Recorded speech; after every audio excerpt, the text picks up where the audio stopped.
All right, friends, today's episode is all about transcribing for beginners, people who are new at this, all right?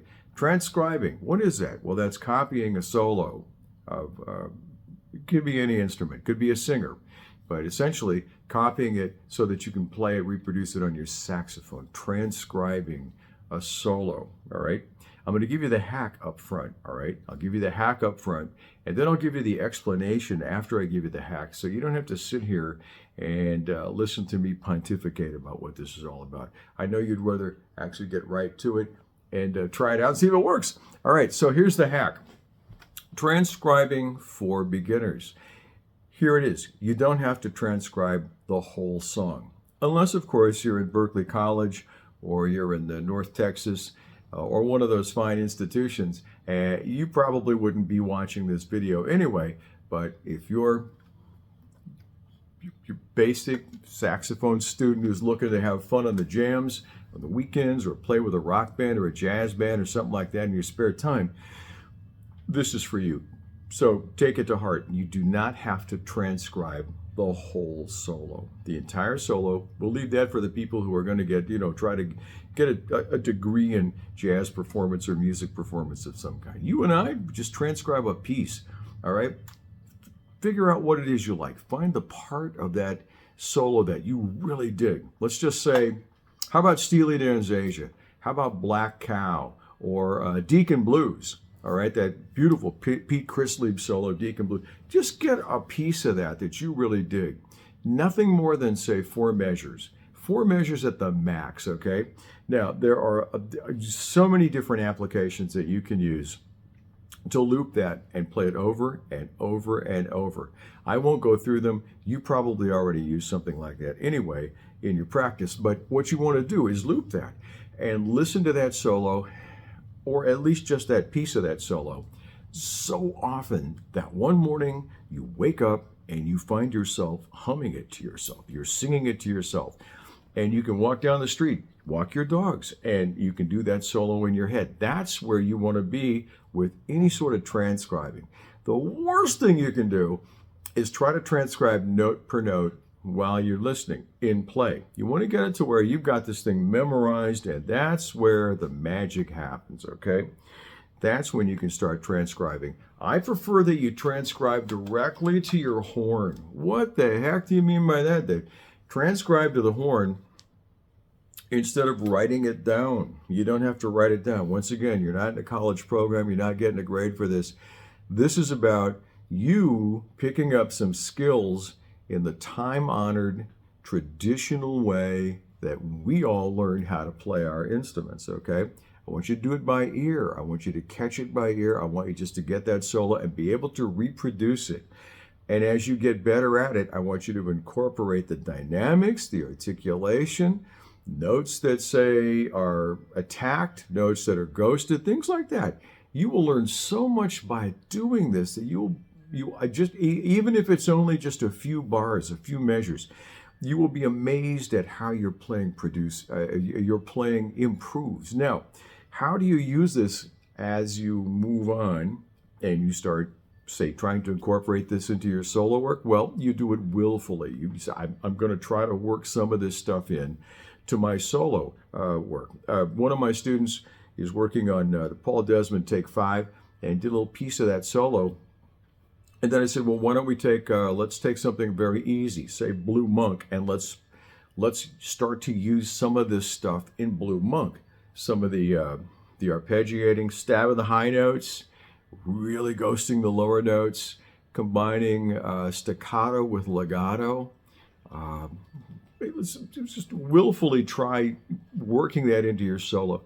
Is it going to be a little bit awkward at first? Yeah, of course it is. This is new, right? All right. So that's the end of it. That's the hack. Just, you don't have to do the whole thing. Just do a little piece of it. Listen to it over and over and over and over and over and over until you can sing it note for note all the way through that two to 4 bars. Nothing more than that, okay? And then go on and do another one, all right? Pick somebody else. It doesn't have to be a saxophone, although I think by the end of a day, it would behoove you to study some sax players. But down you can include guitar, vocals, piano, any instrument, anything that produces sound. You can transcribe that solo, okay?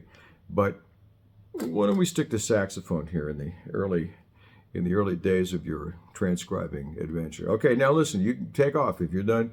If you don't want to listen to me blather on about the theory about transcribing and what this involves and why it's good for you, this is it. So I'll say goodbye at this point. No hard feelings. The rest of you are sticking around. Why transcribe? Well, again, like I said in the beginning, transcribing is a chance for you to learn how to do this work, how to play this instrument, this single note instrument here called a saxophone, how to play this in the time-honored tradition. It's what we all did when we were kids. We didn't have YouTube. We didn't have, hell, we had AM radios. We had our parents had those big old boxy stereos in the living room, and we had no control over those. But so what we did was we got little portable record players and speakers, and we got the records that we wanted, and we would learn how to play by needle dropping. You pick up the tone arm and put it back down. Pick up the tone arm and put it back down. Pick up the tone arm and put it back. Well, there's software that does all that stuff now. Heck, your phone, the thing I'm recording on, will do all that business for you. None of that existed back in the day. Half the time we would hear somebody play. We would hear somebody and race home and say, how did he do that? How did she do that? How can we learn to do that? You try to remember. You would really work on your memory banks. But transcribing, let's just say we're going to copy a Stan Getz solo. We're going to transcribe a piece of a Stan Getz solo. Let's pick O Grande Amor. Grab a little something from there. And for those few measures that you're working on memorizing and then trying to play that on your horn, you are thinking like Stan Getz. You are using Stan Getz mind, all right? And I want you to think about a solo not in terms of, well, he played a flat 5 there. Then he went to the sharp 9, and then he went to a double, triple, double, blah, blah, blah, blah, blah, blah, blah, blah, blah, blah. You've seen all that before. The chest-like examination of a solo. Don't do that. Never do that. Don't do that. Use this, use these, use this, and plenty of air, okay? Get it in your head, get it in your soul. Learn how to do this with your horn. Don't chart it out on a piece of paper and do the math, all right? Unless you're a mathematician, don't do them. Just play it. Solve the problems of playing a solo the way that Stan Getz did in that little bit of O Grande Amor, all right? What I just say? Solve the problem. Wait, solve a problem? A solo is a problem? Yes, creating a solo is technically a problem. We have a single note instrument. We can't play chords with this. We're playing single notes. And our job with a solo, we have a job.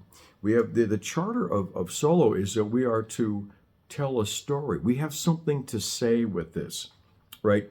We have something to say within the composition. So we're going to recompose inside the composition, and we're going to say something with that carries the listener along with us. And we're going to use the weird sound waves that come out of this clarinet welded to a trumpet called a saxophone, the sound waves that come out of this and impact the listener's eardrums. Once they get inside that person's mind, they evoke memories. They create feelings and emotions. That's what we do with this instrument. So doing all that is a bit of a problem. We have problems to solve, much in the way that an author would solve the problems of keeping you interested page after page after page, or a painter. Let's talk about an artist, a painter. Anybody go to art school? Not me. But perhaps you know somebody who did, and they got into the advanced level. And what happens at that point is you go to the museums and you sit in front of a Rembrandt, there you go, and you might copy the Rembrandt. You copy the Rembrandt. You spend time in your studies solving problems the way that Rembrandt solved those problems, so that you could eventually understand how he created three-dimensional appearing images coming out of the dark on a flat plane. how he recreated light. Well, it's not light. It's white frickin' paint. It's not light. It's paint, all right? He solved the problems with the tools that he had. Well, that's what we do. We solve the problems of creating a solo in whatever the key changes are, and we can get real focused on that, on the key changes. We can get real focused on all of the business, all the math that goes along with making music. We can get caught up in that, and we can lose the essence of what it is we do. Our solo, first of all, is entertaining. It's evocative.